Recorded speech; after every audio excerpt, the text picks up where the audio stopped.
unite the people and get real information out to them on a live basis, and I want to thank you for that. I need to know if anyone knows anything that's going on out here in Texas. I'm not getting a lot of information on the Red River incident.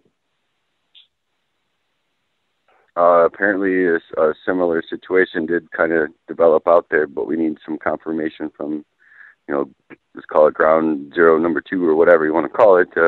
But there was a second issue that had been mentioned quite a bit over the course of the last 3 days that we've been doing this. Okay. Blaine, you got any word from down there that people were asking about that situation? Yeah, there was some people who were talking about that and said, we got the same problem. And I almost wonder if this shouldn't be a national effort to try to get some kind of legislation to completely dismantle the BLM federally. Just do away with it. Why do we even need them? I don't know how we would do that, but if we could all get some kind of petition together and petition congressmen and other people in that area who could make something like that happen. If this is a problem, if this is a problem across the country that it's dealt with, why do these people? And it's like they're a ghost law enforcement or something. It's just weird. I never even heard of them. That's the way I feel about it. Just get rid of them. Why are we even? Well, we're unfortunately we're in a position where our rogue government has taken over, and there are so many agencies created in order to appropriate their agenda, and that's why we're really pushing here in Texas to secede. We've petitioned and called and written and protested peacefully, and we've had our rallies, and pardon me, and the people continue to be ignored. Now, I don't know if you're aware, but Obama signed, I believe it's on March 16th, Executive Order 13603, which is actually Agenda 21. And I find it odd that we're starting to see these incidents sporadically where they're trying to come in and gain in control and take away from the people, especially people like Mr. Bundy, what is his property been in his family for 187 years? Yeah, like 1877. Yeah, and they're coming in and they're claiming government land, and they're working with the EPA and the environmentalists, and something as ridiculous as save the tortoise or the spotted owl. They took 6 million acres for the spotted owl and claimed it as government land. We have to at some point, draw a line. And I saw that the unity, like you said, the love for one another and country, standing up together and doing it as peacefully as possible, was obviously a grand solution to a very bad situation for this man and his family. If you could imagine being in a situation where everything that you've ever worked for in your life, and your father and his father and his father, being taken away from you by the bully. And then, like you said, you have an agency come in such as BLM, and I'm pretty on top of issues and agencies and things of that nature. Obviously, I'm running for a position, so I have to be knowledgeable. But I myself did not know who BLM was, and they keep popping up. It's his own little army that he's created in order to wreak havoc on the citizens. And we do have to stand up, and we do have to unite. I'm very concerned that in my backyard, in my state, we have the same or a similar situation, and we're not getting a whole lot of information. So I was very concerned and wanted to know if there was any chatter about it amongst you out at Bundy. Right. When does it stop? Well, Texas is the fourth largest growing economy. Do you want to direct a question directly to Blaine while you've got him on the line? I do, and I'm concerned. When they're going in, Nevada's a big state, and it has a lot of resources. And now we're seeing it in Texas too, and that makes me uncomfortable. And it makes you wonder, Blaine, did you hear anything about it going on in any other area besides these two at the same time, especially after executive order was signed? Are you talking about the BLM land grant? Yeah. I heard about it here. I heard about it in Texas, and then I guess even Nebraska. They were saying that they're all over up there taking people's land. So, are they really? Yeah. What do you see as a solution? That's what I'm saying. Like, if you want to do it peaceful, if you can get enough people to back a petition or something where you could completely just defund and dismantle that whole organization. Obviously, it doesn't need to be there because they're just using it to abuse people to get their land for resources. But and then the only other way to go about that, I mean, if you've tried every peaceful measure, what else can you do but have a show of force? We're not supposed to defend our land. It just doesn't make any sense. To say the whole country, I feel like I'm living in a twilight zone. It just nothing makes any sense anymore. It's like what's right is wrong and what's wrong is right. We have a anonymous caller that just chimed in. Anonymous caller, go ahead. I was just wondering if anybody else wanted to raise money and send it to Cliven, how would they go about doing that? I mean, they have something set up. The plans are in the works. We're working on a crowdfunding position. We've got a couple people that had offered already. We just need to get in touch with them and ask them. Where exactly. This gentleman claims he's going to send in $1,000. I didn't know if that is something that's already set up or. Yeah, it's on a GoFundMe account. Originally, we were going to use it for our expenses for like gas and fuel. Yep. But we just decided because it really didn't cost us that much at all. We're just going to give it to the Bundys because they need it. They need to be recouped for what they've lost in this ordeal.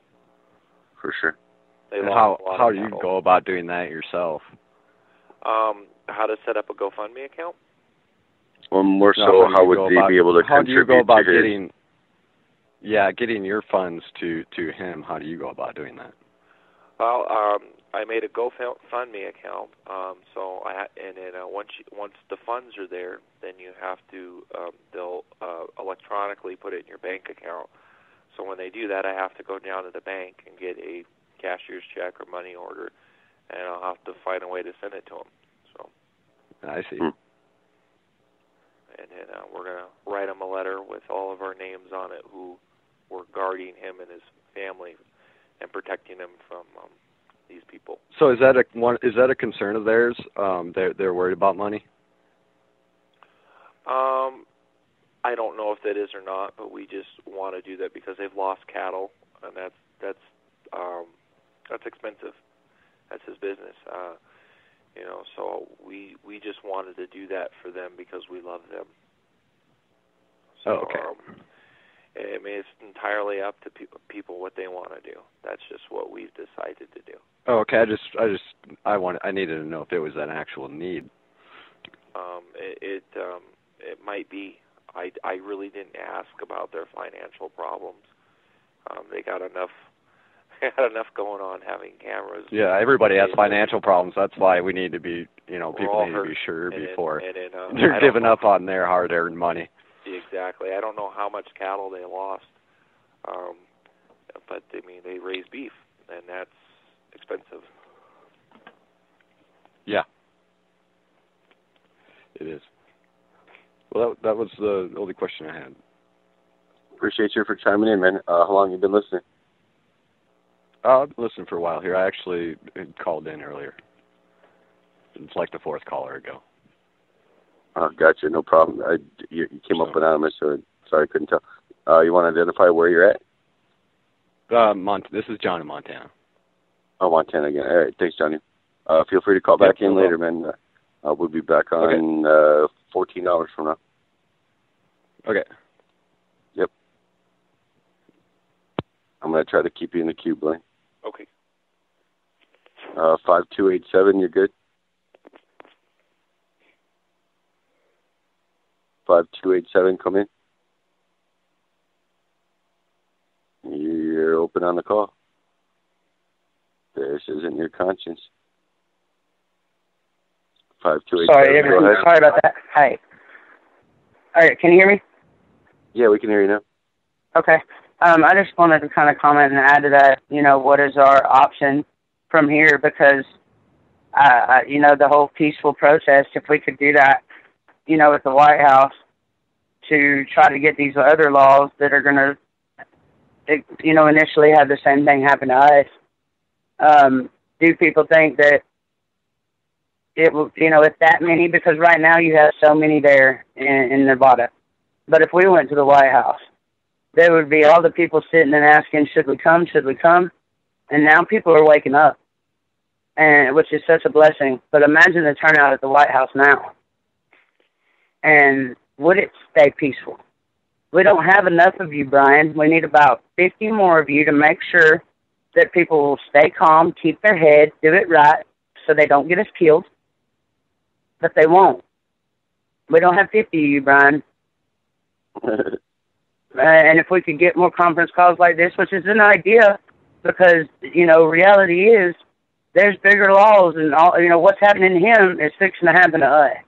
They didn't do these laws and put all this there for nothing. It's all in black and white, and it has been for a minute. And I'm curious to what people think should happen, because I know a lot of people are going to go home, and they fought, and it's sad that what's going to happen to him. But are people still going to sit and wait till it happens to us? Because, even Obamacare was the first thing to communism, we're still forced to do something or get fined. And what I was going to say on one of them other options, because a peaceful protest is not going to get Obama out of office. I don't think it's going to change the laws. And the only other option then is exactly what Egypt did, which is a military coup. But thanks to Obama, hundreds of our old school military men that had the value, not that the younger ones don't, but that had the experience, the years, he got rid of them. And I talked to one of them old school ones, and he said, we don't want a military coup now, by no means. So what are our options? Blaine, you got anything for that? Huh? I don't know. We've done plenty of protesting peacefully. They don't listen. But maybe it's because the movement wasn't big enough. I don't know. No, this movement was amazing for this cause. But I was going to tell you, you remember Egypt? Yes, 30 million. 30 to 38 million people. Because that very president was in our White House. Obama told Egypt that they would benefit from Morsi. Well, Obama that they should elect him. That man was charging non-Muslims $75,000 tax. Our government go ahead, let Brain chime in. Arming terrorism around the world, and it's the same idea with the BLM. Really, every country in the world has the same that we've invaded right now has the same thing in common: oil and resources. America sponsors terrorism like Al Qaeda to destabilize the governments, and so the elite, if you want to call them that, they can buy the resources at pennies on the dollar. The Mediterranean is very interesting because that's where the world's oil supply is. It comes through the Mediterranean. Otherwise, you have to take it all around Africa, and that's expensive. Mm-hmm. Whoever controls the Mediterranean area will not only control the world's oil supply, but the world's economies. That's what this is really about. It's not about a war on terror. When in doubt, look at the money. Yeah, that's why I'm looking at this situation here. They're looking at money. That's why, as much as we hope and pray that the Bundys don't lose what's theirs, it's about money. Yep. And it's about money when they depopulate us and everything else. When everything is playing in order, you're right. It is all about money and control. Yes, ma'am. But there is hope. A lot of people are losing a lot of hope. No, I'm gaining it. Don't lose hope. Today we showed that the people can stand up against the federal government and win. And it doesn't. You have no idea how exactly right you are. I was sitting crying out. Nobody would talk about it. Blaine, would you agree that most of the reason why this is all happening is not really about cows and tortoises?